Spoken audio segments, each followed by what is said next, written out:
Hello everyone, welcome back to my channel. ఈరోజు మన ఛానల్లో ఒక ఎమ్మి డెజర్ట్తో అయితే కనుక వచ్చేసానండి. చాలా చాలా సింపుల్గా చేసుకోవచ్చు.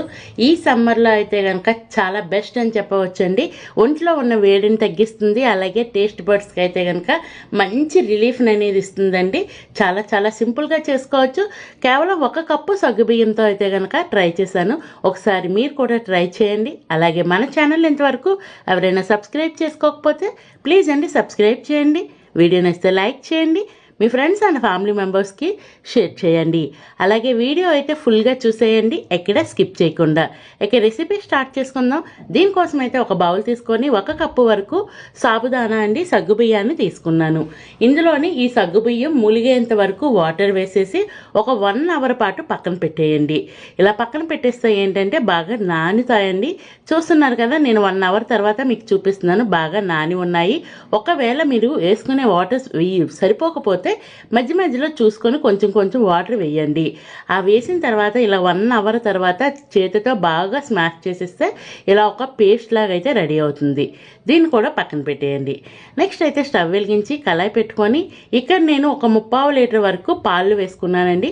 కొలత ఏమీ లేదు, మీకు కావలసిన క్వాంటిటీని బట్టి పాలు అనేది యాడ్ చేసుకోవాలి.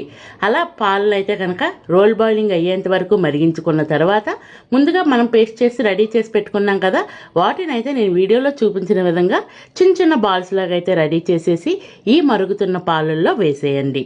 ఇలా మీకు ఎన్నైతే అవుతాయో అన్నింటినీ వేసేయండి. చాలా చాలా టేస్టీగా ఉంటుందండి. రెసిపీ అయితే కంపల్సరిగా ట్రై చేయండి. అలాగే నెక్స్ట్ ఇంకొకటి ఏంటంటే, సాబుదానా మిక్స్ చేస్తున్నప్పుడు నేను ఒక 2 స్పూన్ల వరకు పంచదార వేసానండి.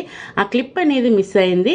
మీరైతే కనుక ఆ 2 స్పూన్ల పంచదార సాబుదానాన్ని మొత్తం మిక్స్ చేసేటప్పుడు వేసుకోండి, మరి చప్పగా లేకుండా ఉంటాయి. నెక్స్ట్ అయితే కనుక ఇవి వేసిన కాసేపటి తర్వాత గరిటె పెట్టి కలపండి, వెంటనే కలిపేయొద్దు. ఇలా మన కుక్ అవుతూ ఉన్నప్పుడు ఏంటంటే పైకి తేలుతాయి. మనం వేసినప్పుడు లోనుకుంటాయి, కుక్ అయినప్పుడు అయితే కనుక ఇలా కంప్లీట్గా పైకి తేలుతాయండి. ఇలా కంప్లీట్గా పైకి తేలినాక ఒక 1/2 కప్పు వరకు లేదా ఒక 1/2 కప్పు వరకు మీ టేస్ట్కి తగ్గ పంచదారని అయితే యాడ్ చేసుకోండి. బెల్లంతో కూడా చేసుకోవచ్చండి. బెల్లం అయితే కాస్త వేడని చెప్పి నేనైతే పంచదారతో చేశాను. జనరల్గా రసమలై అనేది మనకి వైట్గానే ఉంటుంది కాబట్టి నేను పంచదారతోనే వేసుకున్నాను. నెక్స్ట్ ఇదేంటంటే నేను ఇదేంటి కస్టర్డ్ పౌడర్ అండి. కస్టర్డ్ పౌడర్ ఒకవేళ లేకపోతే కనుక ఈ ప్లేస్లో కస్టర్డ్ పౌడర్ ఏంటి కలర్ కోసం నేను వేసుకుంటున్నాను. కుంకుమ పువ్వు ఉంటే కుంకుమ పువ్వు వేసుకోవచ్చు. ఇంకా లేకపోతే లైట్గా ఒక డ్రాప్ అయితే కనుక ఎల్లో ఫుడ్ కలర్ వేసుకోండి, కలర్ బాగుంటుంది. అది కూడా కాస్తంత వాటర్ వేసుకొని ఈ కస్టర్డ్ పౌడర్ని కూడా వేసేసి కాసేపు కుక్ చేసుకోండి. ఇలా కుక్ అవుతూ ఉన్నప్పుడు అటు ఇటు కలుపుతూ కుక్ చేసుకోండి, అడుగంటుకోకుండా ఉంటుంది.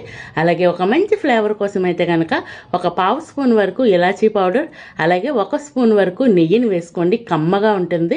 ఇలా వేసుకొని ఈ రెండింటిని వేసినాక ఒక 2 మినిట్స్ అయితే కనుక కుక్ చేసుకోండి.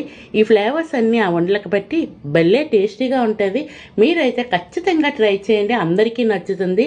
అలాగే మన శరీరంలో వేడిని కూడా తగ్గిస్తుంది. ఈ ఎండ తాపానికి తట్టుకునేలా ఉంటుందండి రెసిపీ అయితే. దీనిని ఫ్రిడ్జ్లో పెట్టేసి చల్లగా తింటే ఉందండి, అబ్బబ్బబ్బబ్బబ్బా ఏమి రుచిరా బాబోయ్, అసలు చాలా టేస్టీగా ఉంది. నేను ఎందుకు ఇంత నొక్కు పెట్టి చెప్తున్నానో ఒకసారి అర్థం చేసుకోండి. ట్రై చేసినాకైతే రెసిపీ ఎలా వచ్చిందో కామెంట్ బాక్స్ ద్వారా తెలియచేయండి. Ready to eat. Thank you.